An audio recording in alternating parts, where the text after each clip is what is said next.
PS story teller कथांचे अनोखे विश्व. सुरुवात करूया आजच्या कथेला. तुझं सवे बहरली प्रीत, भाग 30. Love in the air. लेखिका प्राची सुळे. हातातली सगळी कामे विराजने भरभर आवरली. वेळेच्या थोडं आधीच जाऊन उभं राहायचं त्याचा विचार होता. कधी एकदा सुमनला डोळे भरून बघतो असे त्याला झाले होते. तिच्या खोल निळ्या डोळ्यांच्या समुद्रात त्याला हरवायचे होते.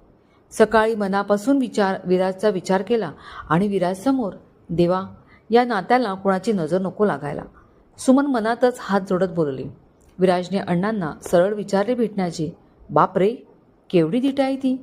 पण आज संध्याकाळी तो भेटणार या विचाराने ती हरवून मोहरून जात होती. सुमनने जेव्हापासून सांगितले की आज आदित्य संध्याकाळी शाळेत भेटायला येणार आहे, सुधाला फक्त आदित्य समोर दिसत होता. आधी माहीत असतं तर अजून चांगला ड्रेस घातला असता आणि स्वतःशीच हसत होती. आदित्य माझा राजा आणि मी त्याची राणी कधी झालो आहोत, तेव्हा या बाकीच्या गोष्टी काय कामाच्या. मी जशी आहे त्यांची आहे. संध्याकाळ होण्याची सुद्धा